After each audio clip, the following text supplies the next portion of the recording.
So for our grocery store gardening series, we're regrowing vegetables. So why even bother doing it? Like, what's the point? You know, it's just extra work. But if you regrow your celery and lettuce, you're reducing food waste. You're stretching your dollars, which is always good. It's not that hard. And you're providing yourself with more food and a plant to look at. And plants don't only feed your body, they feed your soul. Next slide, please. So how do you reduce food waste? You're saving something that doesn't need to be thrown away. You can get more out of it than just one salad or one soup. And you're stretching your dollar because you're basically feeding yourself for free a couple of more times with the same thing that you already bought. And if you take care of it and you live in a place that will allow it climate-wise, you can keep these going for quite a while. Next slide. And it's easy. Like, it will take 5 minutes. So why not try it? And if it doesn't work, try it again. You know, I'm sad to hear about the loss of Pastor Brown's lettuce, but you know, he can try it again. It's not like he's lost a pineapple, which, you know, you can regrow pineapples, but it takes a whole year. With the lettuce, it's easy to try again. And nutritious food for the body and beautiful food for the soul. You get plants, which, you know, will provide you oxygen, will provide you something to look at, provide you something to take care of, as well as something that will take care of you by providing you with food. Next slide. Okay, so last week we talked about propagation. This time we're talking about regrowing. And what's the difference? We're not creating new plants with the celery and lettuce. We're just prolonging the life of a plant that already exists versus creating brand new, separate, independent plants, which is what plant propagation is.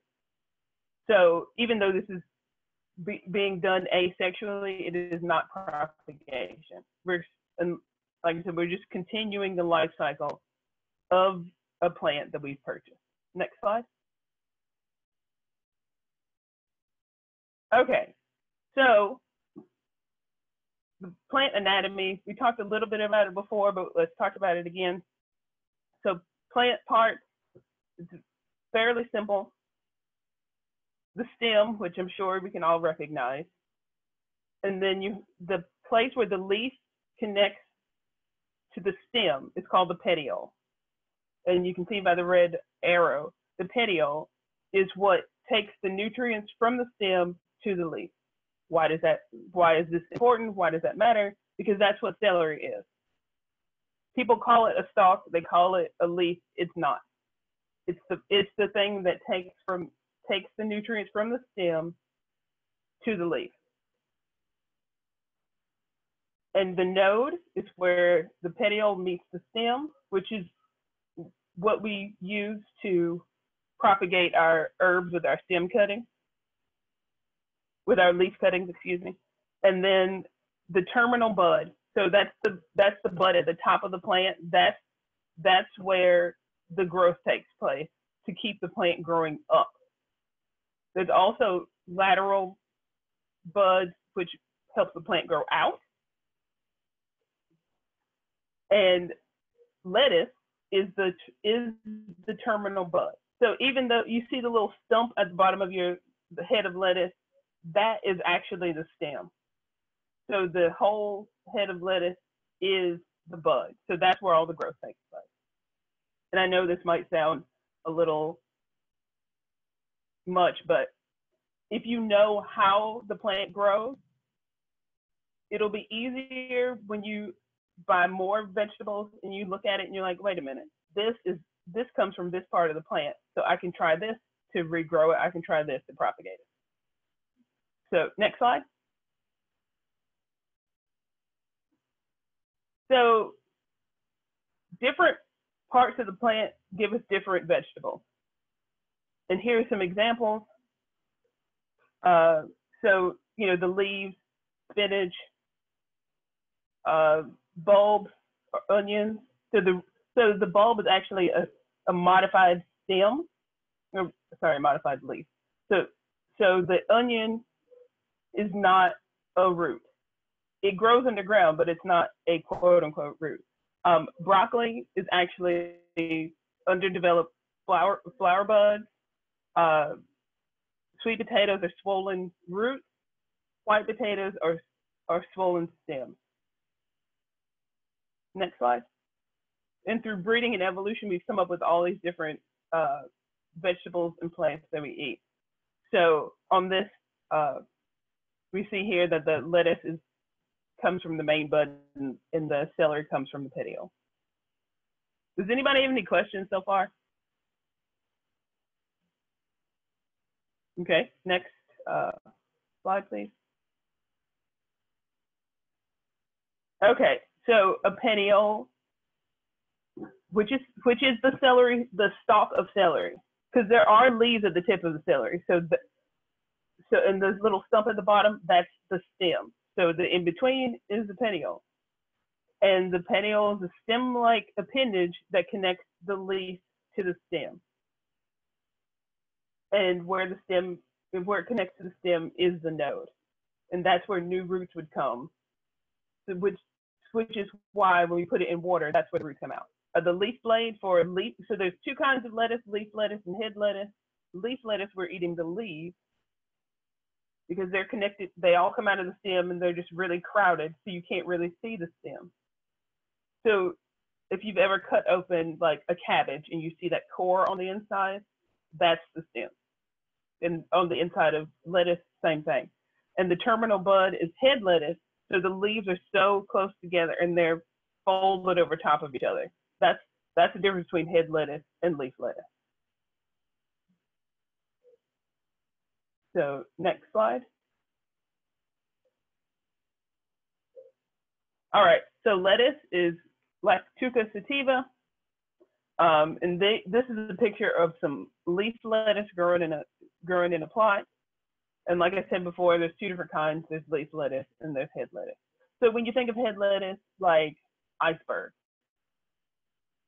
how it's a real tight ball, versus leaf lettuce, like butterhead, I think it's called. Romaine would be considered more of a head lettuce just because it's so packed together, even though you do eat it as leaf lettuce when you pull them off. Next.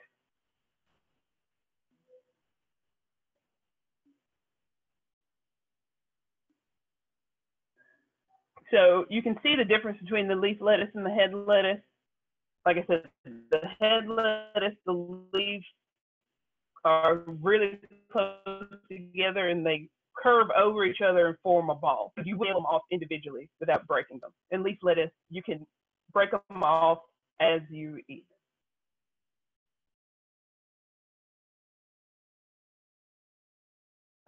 Somebody just asked if there's nutrition in lettuce. Lettuce is good for fiber and providing your body with water. So it's not that there's no nutrition, there's just not a lot of calories, and the number of nutrients is lower. So if you're worried about nutrition, eat lettuce with darker leaves. All right, so next is celery. So it's Apium graveolens. There are three different kinds of celery, but here in America, we usually only eat the stalk celery. There's a celery root, which is called celeriac. It has the stems on stalks on top, like what we think of when we think of celery. Is just really small, and you don't really eat it. And it has a much milder celery flavor. And celery has also been bred for seed. So each type of celery they all come from the same original plant, but they were bred for different things. All right, next.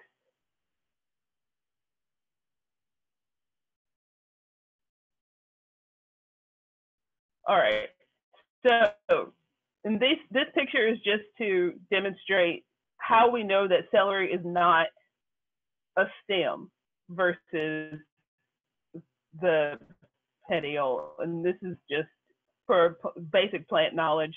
A stem is usually round, but not always. But a stem is a closed loop versus the petiole, which is a U-shaped or a crescent shape.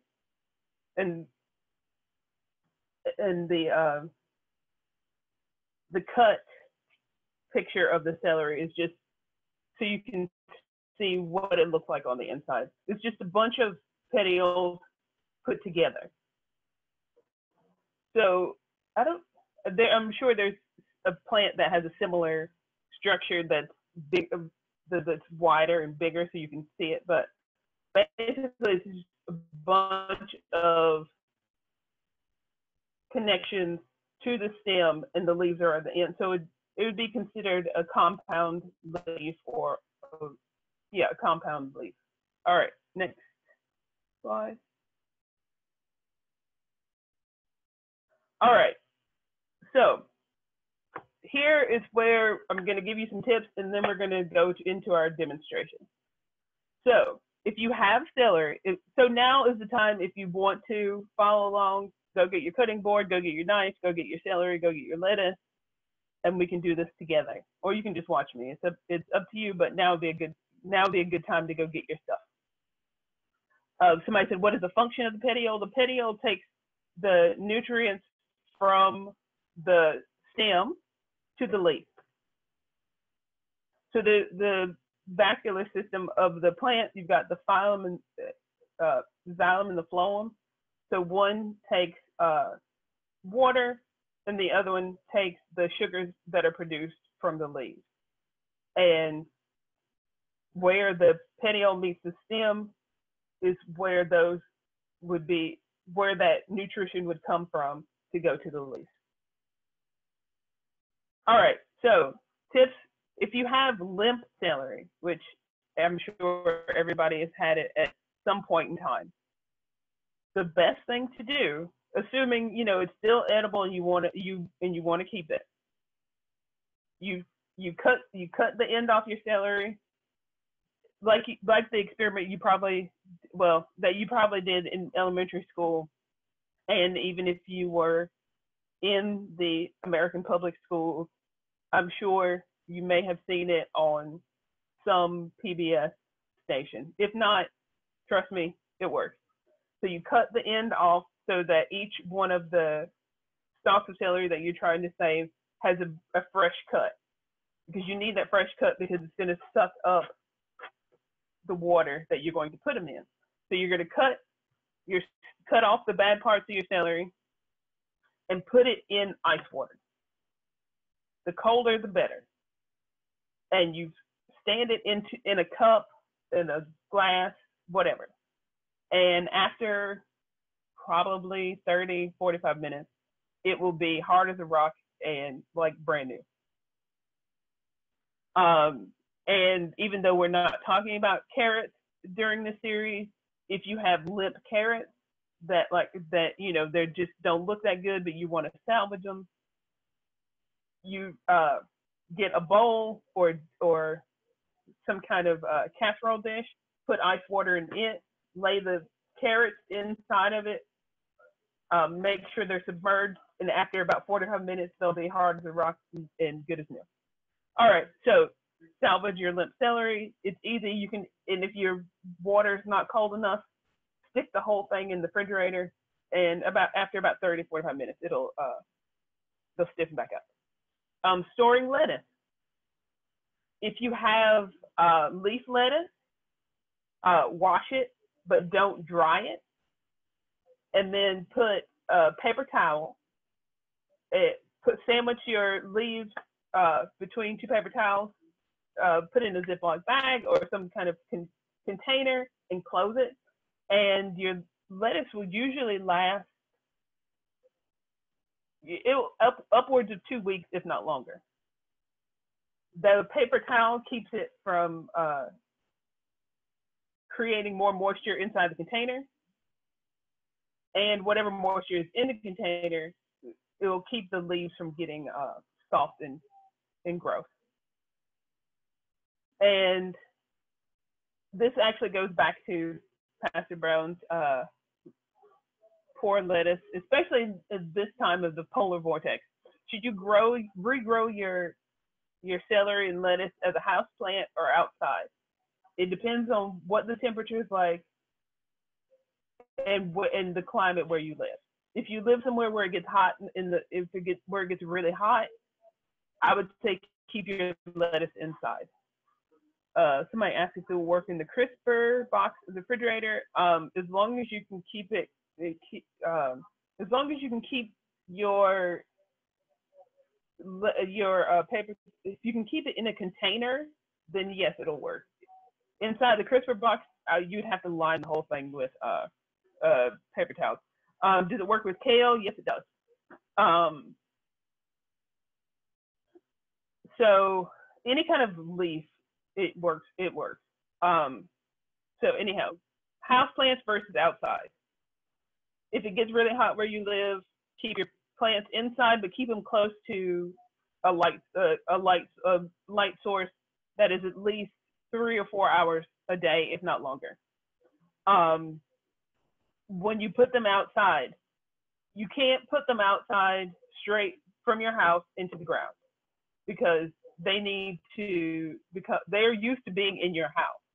You have to slowly acclimate them to the outside, which is similar to hardening off. So you'd have to take your plants outside for a little bit, take them back in the house, take them outside for a little bit longer the next day, take them back in the house, and keep doing that for a couple days. And then you can leave. Then you can put them in the ground or put your pot outside and let it go. And if anybody has any other good tips, shout them out in the chat box. All right, so now we're going to start our demonstration. So we're going to start with our celery. So I have celery here, and you should be able to see me cut it. Like I said, sorry for the brightness, but it doesn't affect what I'm doing. So you've got your celery, and you want to regrow it. So the first thing that I would do would be to pull off the outside stalk. So just pull off if there's anything that doesn't look exactly appealing or this celery seeing better days. All right, so this little stump here, so this little stump here, sorry. So this little stump here is the stem. And these are the petioles, and the leaves are, the actual leaves.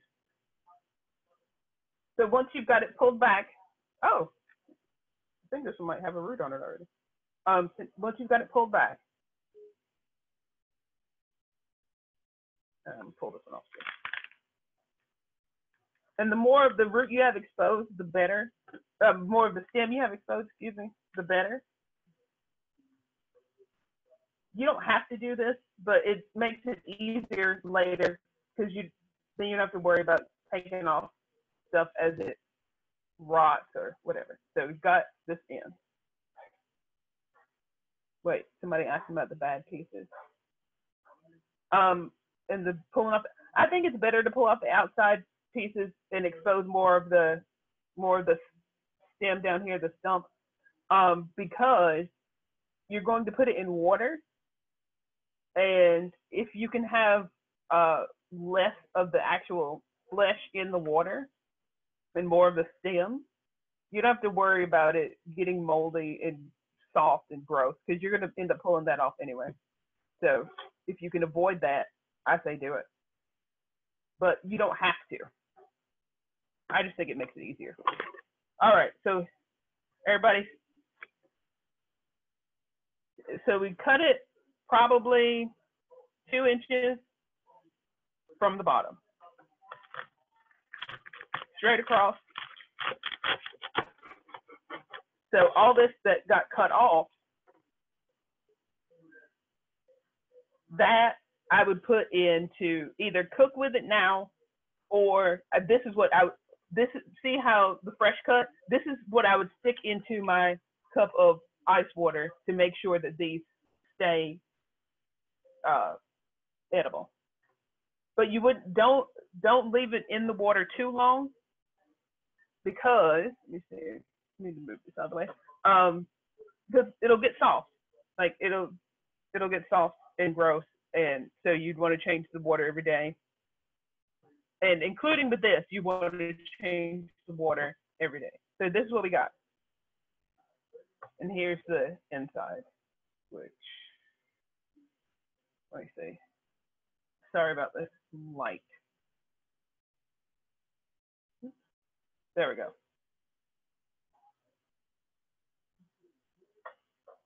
So you're going to take your cup or bowl.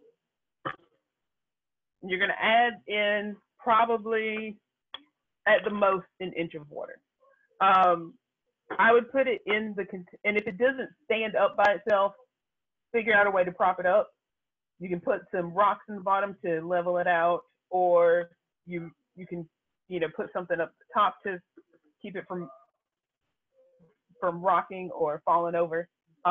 In this case, luckily it stands up by itself, so I'm not gonna worry about it. So you're gonna put water in it, cover the stem and a little bit up the side,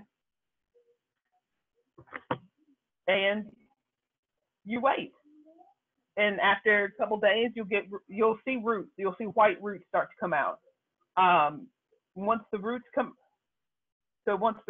out, you can plant it if you want to, or you can leave it a little bit longer so it can develop more roots before you plant it. And when you plant it, you can plant it up to where, because the new growth will come out from here, and you can plant it up to where the new growth is coming out if you want to. You can leave some of this exposed. That's up to you. But you definitely want to make sure that the new roots that have formed are in the soil. What's the best temperature to grow the vegetables for? They like it cool, so spring-ish weather, so like max like 70 degrees, somewhere around there. And celery likes a long, relatively cool season just to grow just so. So if you start this in the summertime, keep it in the house, but keep it near a bright light source. If it's grown in a container, what size is best? With celery, you can grow it in a 6 or 8 inch pot. It doesn't have to be that big, especially if you're starting from here. So a 1 gallon pot would probably be the most. Does this process work for leeks? Yes, but leeks is more like regrowing green onions. But yeah, the process is the same. Wait, somebody just asked a question. I missed that one. So when it starts to produce direct partial shade, or okay, if it's outside, it needs partial shade. If it's inside, I would say direct sunlight, because that's all it's getting. So yeah, so when it starts growing, the new sprout out of the top will be dark green compared to whatever, compared to the color of the celery in the store, because you rarely get green celery, but when you regrow it, it comes out like super dark, and the flavor is a little bit stronger, which I personally prefer. But yeah, you can end up with a whole new plant, and because celery is a biennial, that means it takes 2 seasons for it to produce seeds. If you play your cards right, you could this could turn into a house plant that that will last unless your house gets super duper hot. And this can provide you with more celery for a while. I mean, you're probably not gonna end up with the size that you started with, but you can get celery for quite a while after you've begun. All right. So does anybody have any more questions about celery? And we can move on to lettuce. Salt pots. Yeah, as long as they don't get too hot, I think you could do it in the salt pot. I don't see why not. And the one thing about celery is especially if you grow it from seed, it likes water. So just make sure you water your celery plant more than you would water your other plants. How many times can the same stump be replanted? Well, if you probably just one, because if you don't put it in soil, like it'll eventually rot just because it's sitting in water. But if you put it in the soil, I mean, the outside will disintegrate and only the center will be growing. So you couldn't replant it. Well, I mean, I guess it would depend on the root development. If the roots develop well enough, you could probably dig it up and move it. And also assuming that it hasn't gone to seed. So potentially, if you planted it, you could move it and like move it from outside to a pot inside or something like that. Like if you could keep it, yeah, exactly. If you could keep the root system intact, you could try it. You could try moving it. All right. So can we move on to our lettuce? Or does anybody have any more celery questions? And if you have questions, please ask. How many celery plants come from one item? Each celery plant it came from one seed. So how many stalks of celery can you get? A few. But how many plants will come from it? Just the one. And if you take care of it and it goes to seed, then you've got, then you've got potential for more celery than you'll ever know what to do with. And celery seed is used in cooking, so if it does go to seed, you've got free spice. Okay, can you cut the growth and leave the roots? You can. I have one question. Hi, Josie. I'm actually in my car, so I'm driving, and I didn't want to miss the session, but can you plant the celery seeds that you buy in the store, the spices, the seeds in the little container that you buy? Can you plant those? Technically, yes. As long as they're not too old, yes. The one thing about celery is it takes a long time for them to sprout, so don't get too anxious, but you can try it. All right, thank you. You're welcome. Yeah, celery takes a while to sprout, and it takes 4 months to grow. So if somebody is going to try this, it's better if you live in a place where it doesn't get super hot, and don't get too antsy about too antsy about it not coming up. How long does it take for new roots to show up? I might have some by tomorrow. I might have some by Monday. Like it only takes a couple days for new roots to pop out. And it also depends on how old your celery was before you rooted it. So it might take a little bit longer because where it was cut to put it into the packaging, like how much that has calloused over will have some effect on when the new roots come.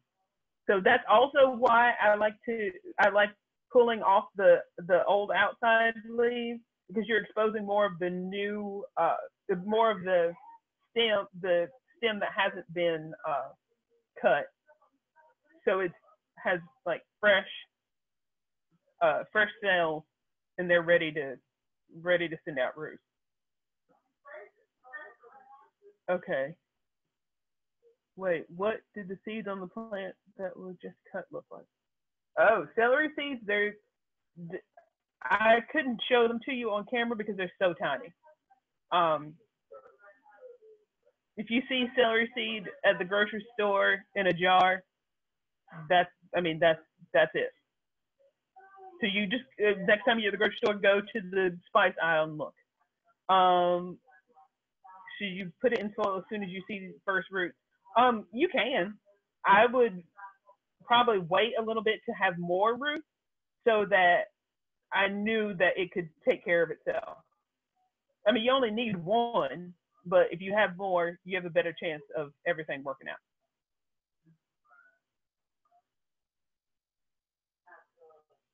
Okay, so I'm going to move on to the lettuce. And then at the end, if you come up with how do you cut the new growth? Oh, you would just cut it at the ground. You would just cut it at the ground. Excuse me. So now we're gonna talk about lettuce. So this is one from actually dinner I had the other night. I pulled it off. I pulled the outside leaves off. That's the part we ate, and it exposed more of the stem, which remember we talked about earlier. Because this is the terminal bud, which means all the growth is on the inside of here. And I exposed all the stem to the water, so I can actually see some of the roots are coming out, but they're too small to see on the camera. And how I have it in the water is so that none of the leaves actually touch.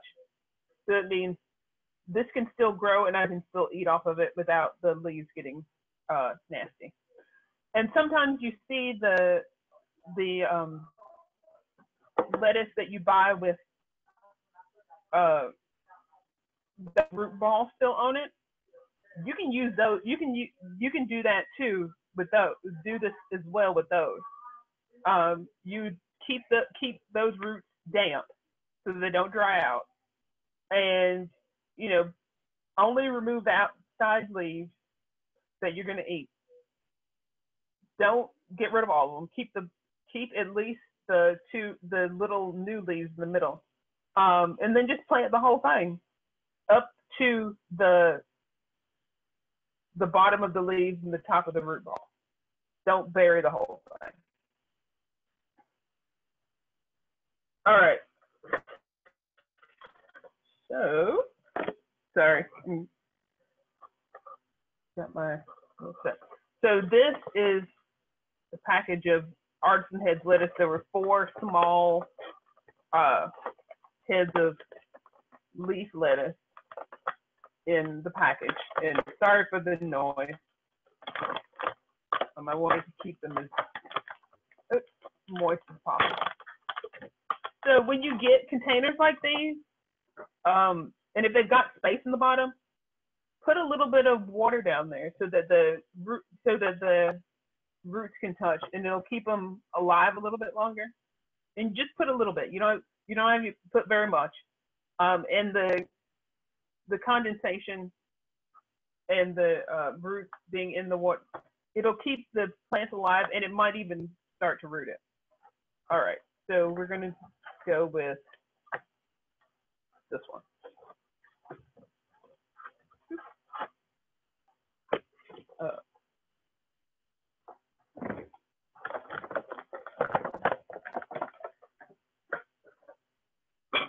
So a lot of the tutorials that you see are with romaine lettuce. This will work with just about any kind of lettuce, as long as you can expose the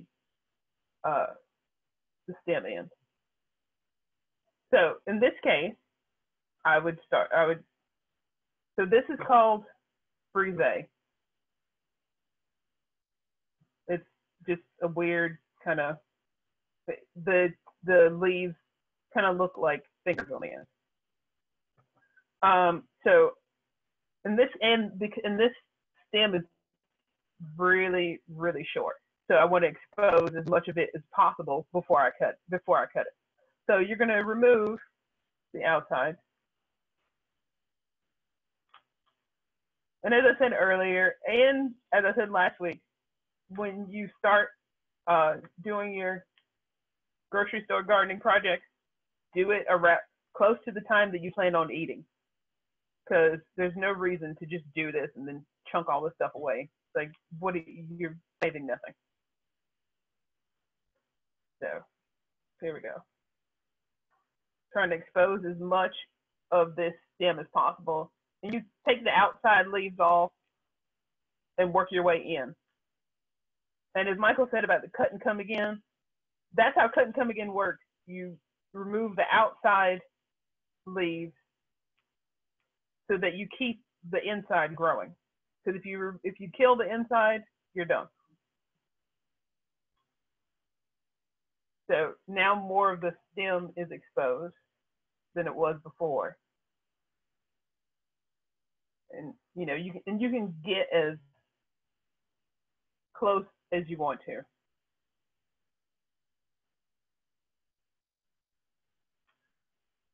So we're definitely having salad for lunch. That's for sure.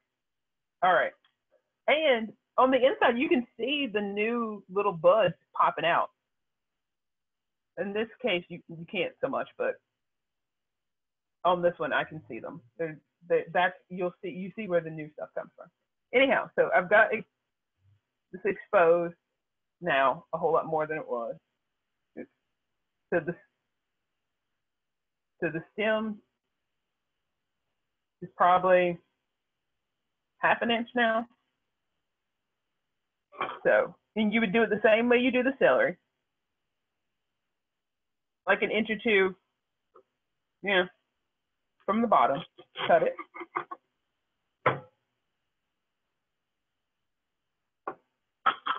You got your dish.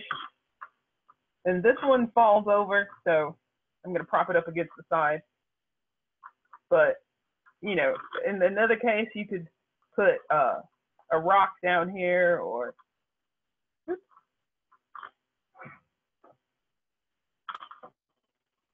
something just to keep it standing up. We've got and cover up just the stem. Well, you can go higher, but I don't particularly like to, just because, it's just going to get gross. Yeah, so there you go. It's the same idea as the celery. Change the water every day or every other day. Because, these plants are heavy drinkers. So they're, used to having lots of water in their tissues, but they're not used to sitting in water. And sitting in water, they'll rot. I'm going to remove this because it's bothering me.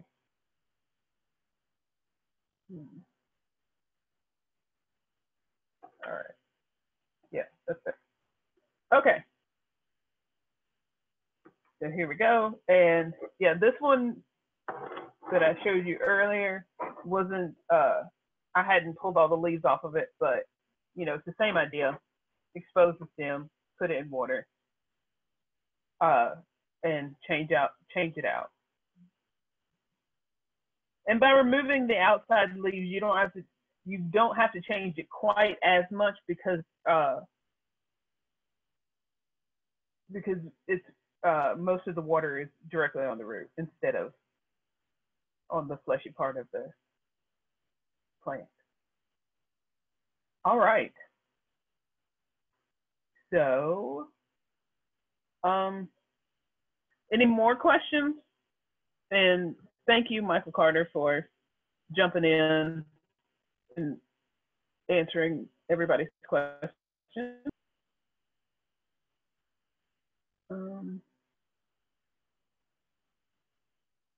And I'm done. So now I'll just open up the floor to whoever wants to ask more questions. But can start lettuce and water outside if we don't get direct sunlight in the house. Yes, as long as you don't let it get too cold outside, because the cold will damage the lettuce leaves. And if it's hot, it'll bolt. And bolting means that it sends up a flower stalk and starts to make seeds immediately because it thinks that life is over. In which case, if you really like your lettuce, that's great because now you can have seed to grow your own lettuce for free. And somebody said about bok choy, you could do this with bok choy as well.